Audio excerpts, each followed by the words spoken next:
And be consistent. I'm using similar things for each class. I will post the video from the class where it works the best. But the idea here is I'm going to give you about 5 minutes per each one of these. And I'm hopefully going to be able to then call on somebody whom I'm aware had the class last year, and they should be able to describe for us the process necessary to get the answer. We'll see how that works, you know? You always believe students remember stuff from last year, and then you're always pleasantly surprised when they don't.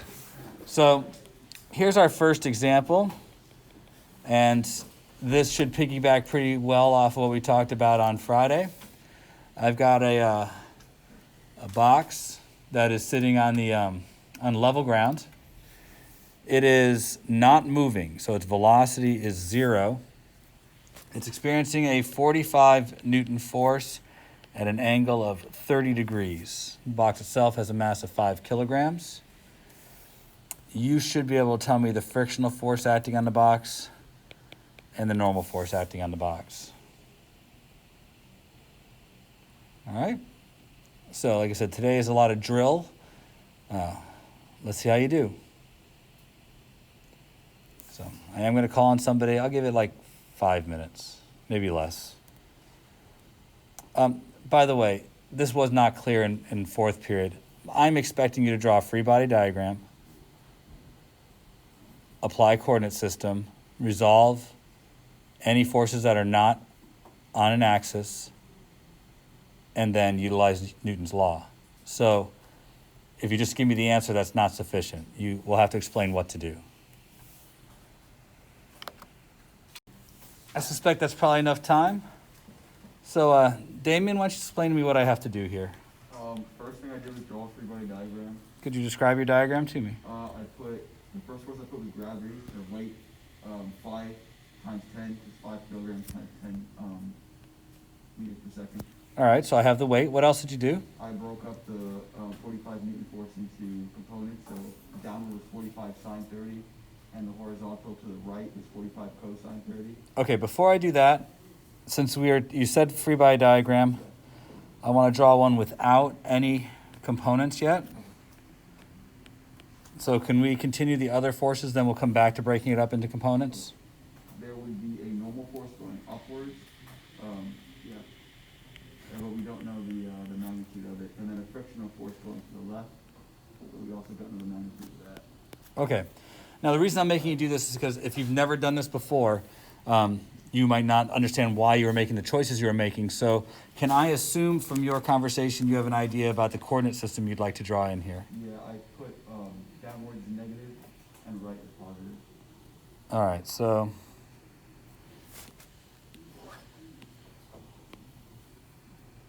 something like so.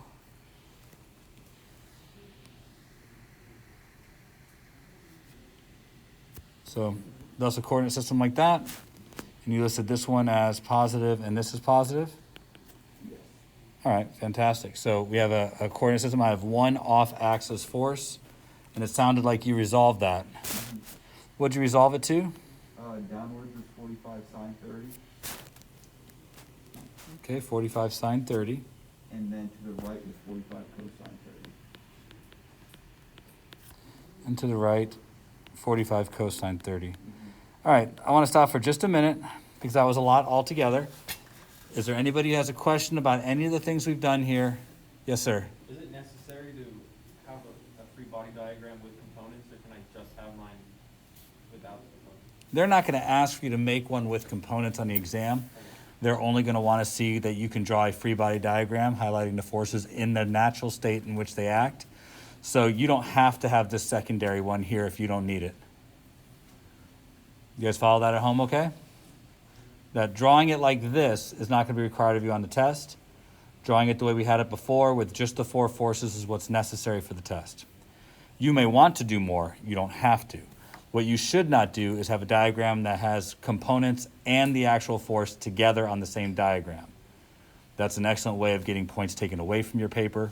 So when they ask for a free body diagram, don't provide components. Okay? Just put the forces on there. All right, so go ahead and finish this up, Dan. You're doing a great job. In I'll resolve the y direction first. So we know that the sum of all those forces has to equal 0. Okay. Newton's first law. Great, y direction first, net force equal to 0. The normal force minus 45 sine 30 minus 50, because 5 times 10, equals 0. Okay, And then doing the algebra to solve for it, you get 72.5 newtons for the normal force. great. And The- you're on a roll. The x direction, you have a negative f as friction plus 45 cosine 30 equals 0, and then resolving that would be 38.97 newtons.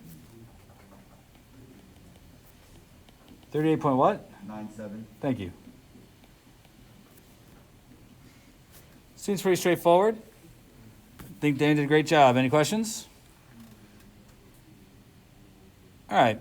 Let's say that we were right on the threshold of breaking static friction. And with a little extra nudge, we suddenly start sliding.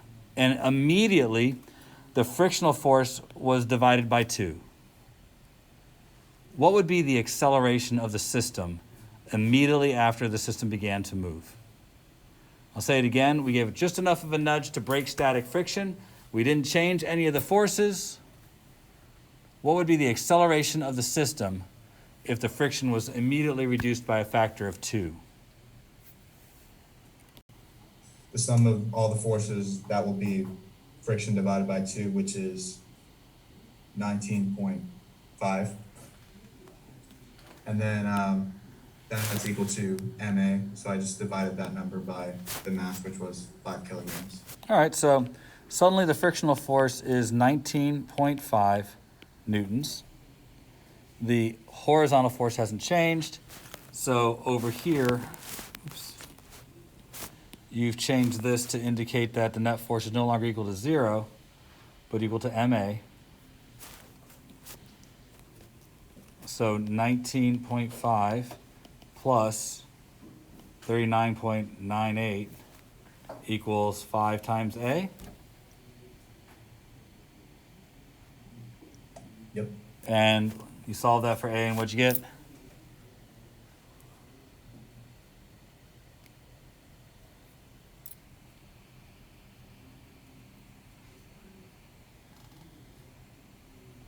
About 4? All right. Yeah. All right, so straightforward, I think. I hope there's not a whole lot going on here. You guys who are new to this again, this is what we do. We break our forces down into components. We put them all in the x and y direction, set them equal to 0 or MA. Any trouble with this? This is not an escalation. This is just going to be the next step of what I think you should be able to do. So let's try this one.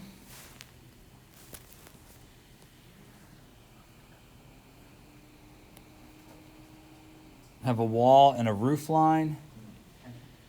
I'm going to suspend a box using 2 cables. The first cable is horizontal, and the second cable acts on the box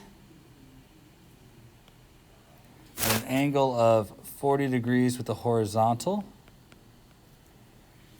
so that this will be T2 and this is T1. Box has a mass of 50 kilograms. Assuming neither string flexes and maintains those angles, can you tell me the value of T1 and T2? Okay, you guys at home, again, 2 cables are holding the box. The box is 50 kilograms. The cables do not flex and maintain their angle. Can you tell me the value of T1 and T2? First I did the free body diagram. So going down we have 500 newtons. Okay, And, 500 newtons, straight down. Great. What else we got? So then I went to the right for T1. Okay, T1. And then I broke up into the components, but before I just did like an angle to the left, 20 degrees for T2. Okay, so before you do that, can I assume, or can you help me with what you decide to do as your coordinate system, and then we'll write the components in? So, like, which one was positive and negative? Yeah, what would you call the y-axis and what was the x-axis? How did you arrange it? So, well, I just kept it like, to the right is positive and up is positive. Okay, so something like this to be the positive x-axis and positive y-axis. Is that what you're saying? All right, so now tell me about the components.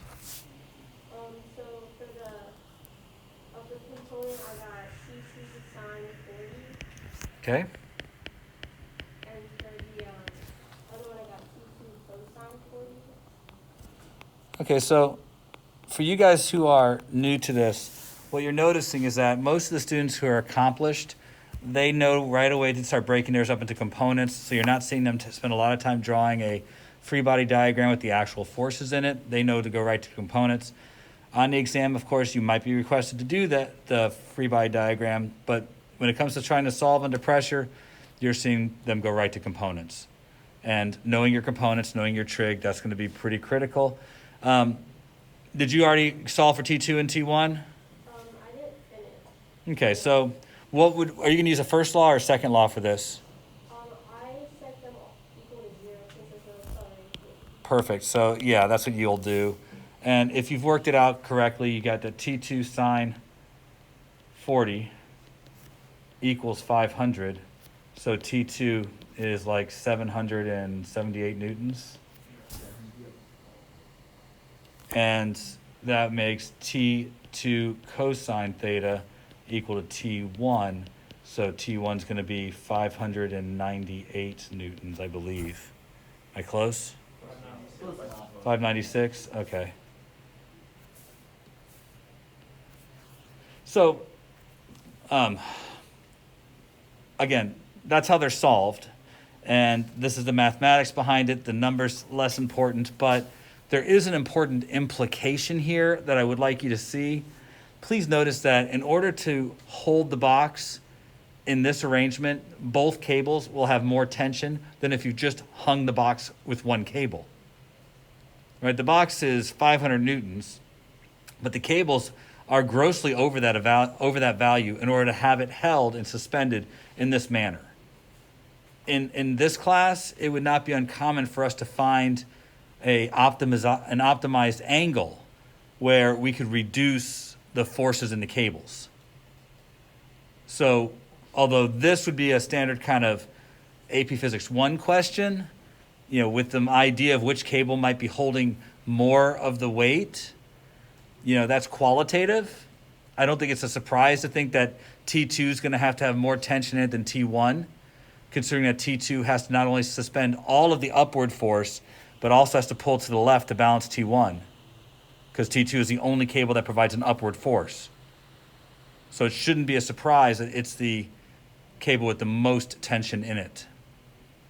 Also, reverse this question a little bit and say, cables can only suspend a total of 600 newtons of tension. What's the heaviest box you could place here? That turns the problem around a little bit, not a lot, but still it changes the nature of the question enough to make it, where you'd have to rethink what you'd have to do here. But generally, we're still covering what I would consider to be relatively basic problems.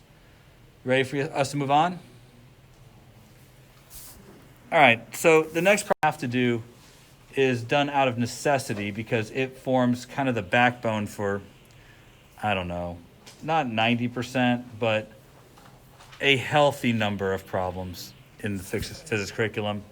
The inclined plane question is critical to your understanding because inclined planes are simple machines, so they get used a lot, but also the inclined plane itself has interesting geometry, so some students get lost with the geometry of it. So let's take an object here, place it on the inclined plane.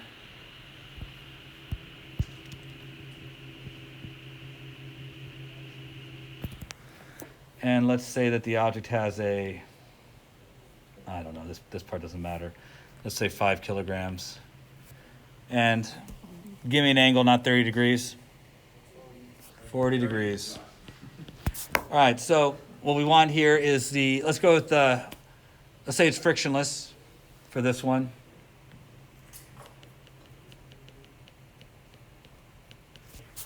So if it was a frictionless environment, what would be the acceleration of the box down the ramp? All right, frictionless environment. There is a super fast shortcut that most of you probably learned last year. Do the full thing, please. Draw a free body diagram before components. There's about 4 or 5 people in here who probably will have difficulty with breaking up into components, so we need to show the whole thing. So 2 minutes. You don't understand that there's like a ton of shortcuts here. Not shortcuts, things you can memorize. But if you have done this problem before, then you know that not only are there shortcuts, but it's the same way every single time. It's not particularly interesting. And although we can change the problem to make it interesting, and trust me, there will be times when this will be confusing later in the year. This is not it. So let's see, we go back to somebody at home, I think. So let's see. I don't know. Somebody at home. Kelly, you want to explain how to do this? Sure, if I can remember. All right, I hope you can. I'm ready. I'm pretty sure for your free body diagram, you like tilt it a little bit so that your normal force is directly up on the y-axis. Okay, so let's just draw the 2 forces in first. How would I draw the 2 forces in? Weight down and then normal to like up and to the left. Okay, so weight straight down, and the normal force, in order for it to mimic what we have drawn here, should be drawn perpendicular to the surface in contact. By definition, remember, normal forces must be perpendicular to their surface. So I have the normal force here, and I have the weight here. So we're going to choose a coordinate system, and Kelly, how'd you draw that coordinate system? I drew it so the normal force was straight up on the y-axis. Okay. So there's my y-axis here, and that suggests an x-axis then that should be drawn perpendicular like so. Now this makes the weight the off-axis force, and for the uninitiated, this is the angle between the ramp and the incline. Between the ground and the incline. Recognizing that angle and knowing to place it there takes some practice. You can figure it out by just looking at a right triangle drawn over here and then dropping something straight down. You'll realize why this angle has to be 40 just by looking at all those similar triangles that are there. But the other thing to think about is this angle has to mimic how inclined the plane is. There would be no component in the x direction if that angle was 0. It grows as the angle grows, which is why it makes sense for it to be right there. Either way, we have 2 components. One this way and one this way. And I'm drawing it like this so that people who are uninitiated also remember that you have mg cosine theta into the ramp and mg sine theta down the ramp. Anybody who worked on this last year realizes these are always going to be the same components for every incline. Many people just commit that to memory, which makes solving these problems a little bit faster. You will be expected to be able to draw the free body diagram for these, but you should have mg sine theta and mg cosine theta in your memory. Now, that being said, net force in the x direction, ma. So mg sine theta equals ma. It should not be a surprise that we get as the acceleration g sine theta.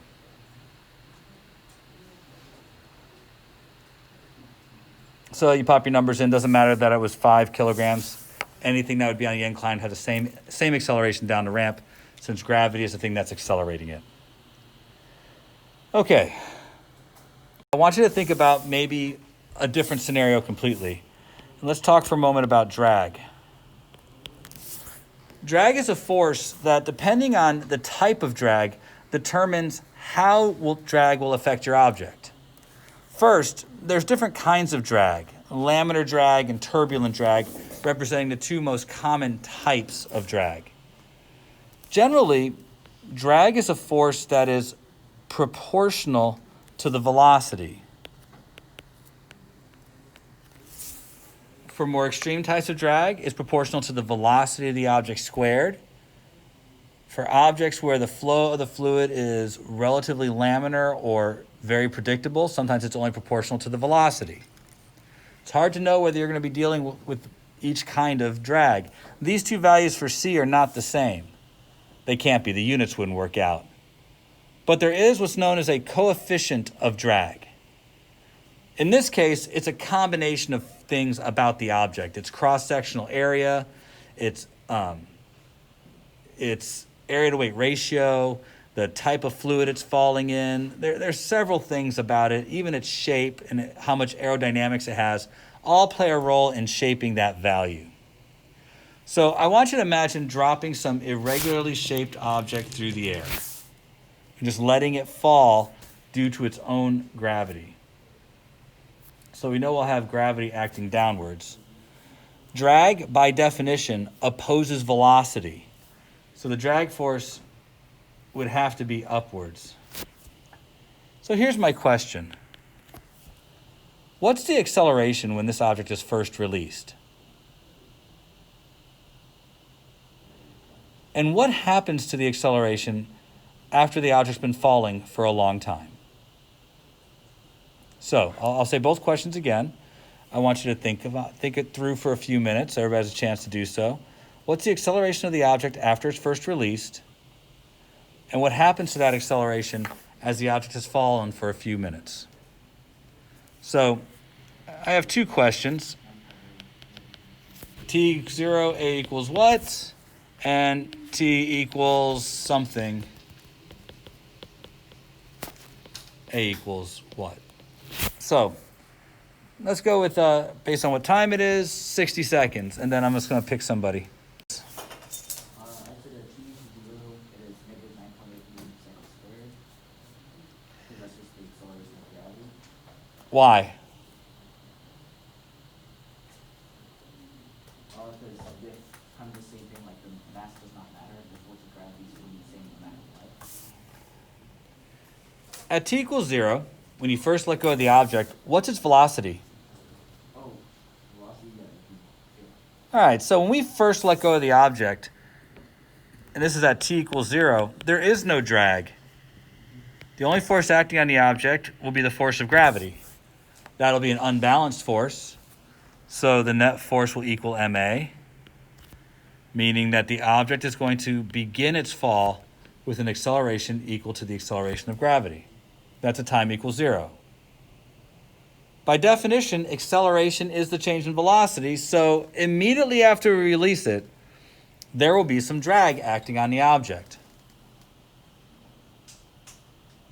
So, James, what happens in the long term? The drag would be increased to a rate that eventually would be equal to the force of gravity, so there would be no acceleration. So, James said it exactly right. In the interim, the force of drag is going to increase. Now, there might be a time when they are still imbalanced, which means it's going to continue to accelerate. However, it will eventually reach a point where the velocity will have created enough drag so that the net force is 0. This is what's known as the steady state condition.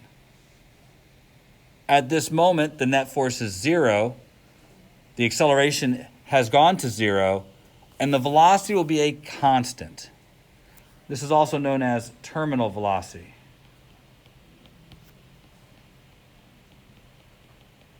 So any object that falls through the atmosphere will eventually reach terminal velocity if given long enough to do so. I say if given long enough to do so. There are objects that are traveling fast enough where the force of gravity can't be strong enough to make it reach terminal velocity. Asteroids, stuff like that. But most anything else that falls will eventually reach terminal velocity. Now, that being said, Finding terminal velocity isn't hard. You need to know what C is, though. One of the first labs we're going to do with forces is going to be to determine terminal velocity by just dropping some stuff. Usually things that will reach terminal velocity relatively quick. But one of the things I would like to is that when the net force is 0, if we have something that has, say, laminar flow, we would have the condition where mg equals cv, where this would be listed as the terminal velocity.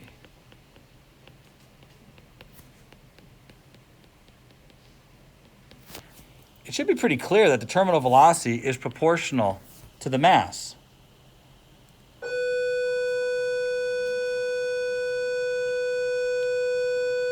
That suggests an experiment, one in which we could use this experiment to determine what the coefficient of drag is for our object.